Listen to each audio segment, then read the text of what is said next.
Hey everybody, Mike from Most Exotics here, getting ready to build another rack. This is going to be a hatchling rack, and I'm using the tubs from the VE6 rack system basically. So this rack will hold, on one shelf it'll hold 6 hatchlings, or the 8 quart. It'll hold 2 of, actually 4, I'm sorry. It'll hold 4 of the 11 quart, and it'll hold 2 of the 23 quart, all of the VE6 rack system. So I'm changing over to these tubs because they are a hardier plastic than the stuff you find at like Walmart. And when they're in, they're straight across right here. So a lot of times the Walmart ones will have an indent here where the handle is, and I found a couple of snakes would try to squeeze out of there if it's too much of a gap. So I'm using belly heat with the 4-inch heat. I'm gonna go basically off the edge. I'm gonna go 2 inches to 8 inches, so it'll be about 1 inch on either side to attach it. And it's gonna be 9 shelves high, so I'll be able to hold 56 hatchling tubs in here. So it should be a pretty good one. So first thing I'm doing is I got my marks here. I'm going to channel this out with my skill saw. I'm going to channel this out with my skill saw all the way down. I'm going to be able to get 3 shelves out of 1 piece of plywood that's 8 feet long, and I'm going to get into it. So yeah, we'll show you updates here, and we'll get this built up, and yeah, I'm looking forward to it. It should be a good bracket, and it's going to hold lots of babies. So we'll keep posted here. So I wanted to show this real quick. The way I channel it out is I make a bunch of relief cuts in the top of the wood. It's only about 1/8 of an inch deep, but I scribe this side, which is 2 inches, and then 8 inches. So there's actually 1 inch on either side of the heat tape that's for play, for straightening it out, the heat tape, or taping it and fastening it, whatever. So I have 1 inch on both sides, and then I make a bunch of relief cuts in here. And what I'll do is I'll basically slide the skill saw over the relief cuts and make the channel like that. I've used a router bit, but that seems to take longer, and I don't recommend using the saw like that though, because I've been doing this for 30 years, and I'm a little more comfortable with the saw, so I don't recommend it. If you're going to try this out, I definitely recommend using a router bit, and it'll work just as good. It's just going to take a little bit longer. But once it's done, it looks like this then.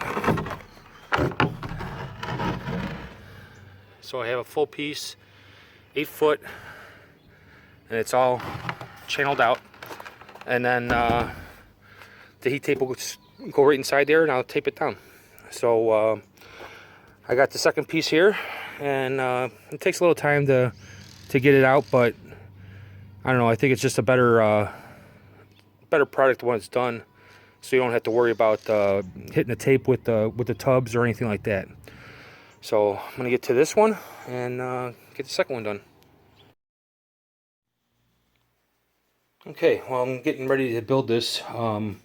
I actually have this, all my pieces and parts with some weight on top of it.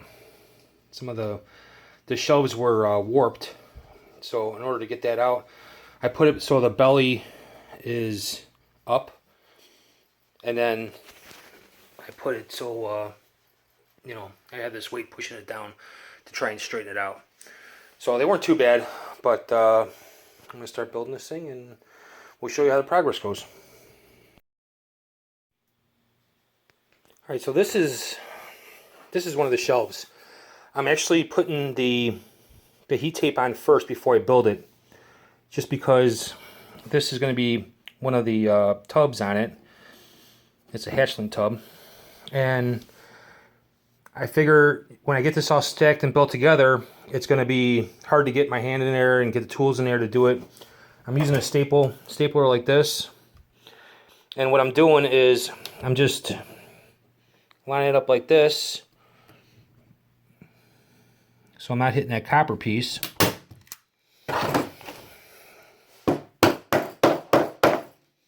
Now hit it flat. So what I'm doing is I'm going to do each shelf individually. I'm going to have 9 shelves and 6 tubs, 6 hatchling tubs at least per shelf. So it's going to be 54 tubs. And if I want to unplug one and not use a shelf, that's fine, I can. So I want to have that option where I don't have the heat tape run through all the shelves at once and have everything on if I don't need it. So this is definitely going to be the most versatile rack I have, because these are with the VE6 rack system, and they have 3 different kinds of tubs, and so I have the hatchling, the subadult, and the adult. Well, hatchling, juvenile, and subadult, I guess. I could use 3 different tubs. So I'm doing each individual. It's a little bit extra work, but if I don't need one of the racks, then I could just go ahead and unplug it. So I just wanted to show you that. Let me build a couple of them and see how they go before I do all of them, just to make sure that this cord isn't going to be in the way, which I don't think it will. When I have my spacer, I'll just keep my spacer a little bit on a little short of this, and have it going all the way through. So yeah, so just want to show you that. Alright, so I wanted to show you how I marked this out. When I'm doing the heat tape, I have this on the top, this spot right here with the copper, I have that up. And I don't want that copper inside it. I don't want it like this. So the wire's all the way in. So it's only about a 1/4 inch. That's what it shows on the instructions and stuff. And what I'll do is I'll just make a mark with something sharp, like one of the screws. I'll do both sides, right in the middle of the copper.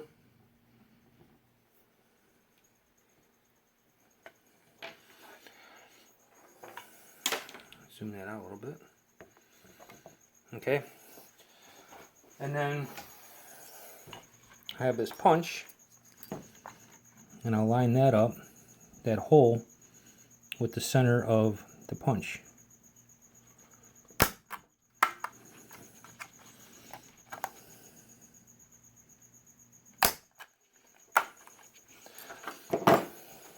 So the trick with this is you need to get in between the copper. There's 2 sheets, and what you got to do is you got to sandwich that connection in between the 2. So it can be a little tricky.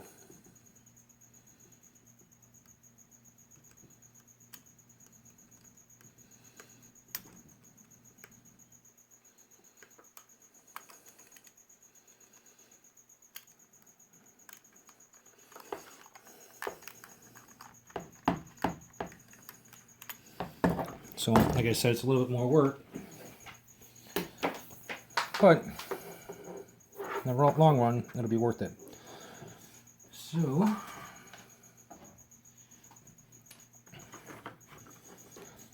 now I want to make sure that this is right side up.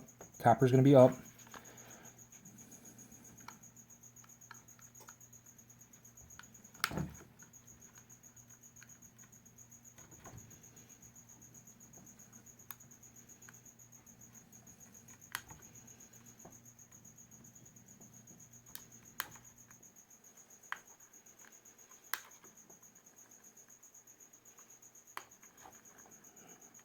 Be patient. There we go.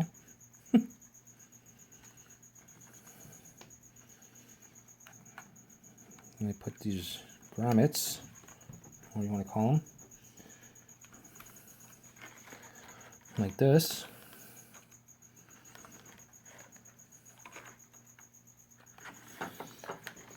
Okay.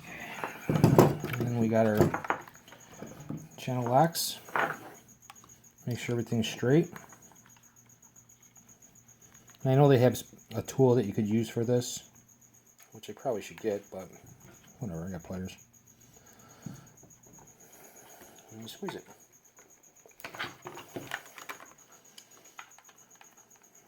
Make sure you squeeze it all the way around.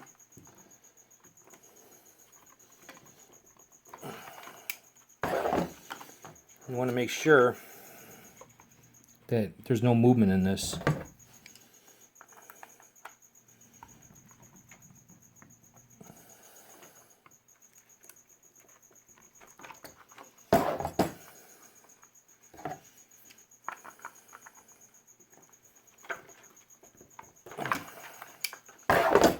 So as long as it's tight, you have a good connection. And then I'll do the other side. Up here, I secured the top. I got it screwed on the side. I pre-drill it and screw it. So just a little 1/8 inch bit. When you're doing these, you got to make sure that they're all on the same side. Okay. So what I'll do next is I have, where'd it go? Here. I have a piece of Formica. No, not Formica. VCT, I guess. It's basically a 1/16 inch spacer, because when I do the tubs, I don't want that much of an air gap in between the racks. I tried an 1/8 of an inch, and for like the bigger racks, I had one shelf actually the snake tried getting out, and it was my Mystic, and he was probably about 700 grams, and he still was able to sneak halfway out of the tub. So this being a baby rack or hatchling rack, I don't want to leave that much space. So I put my spacer down. I get a couple of these tubs. Then I put the next shelf on. Let me get the shelf on here and I'll show you.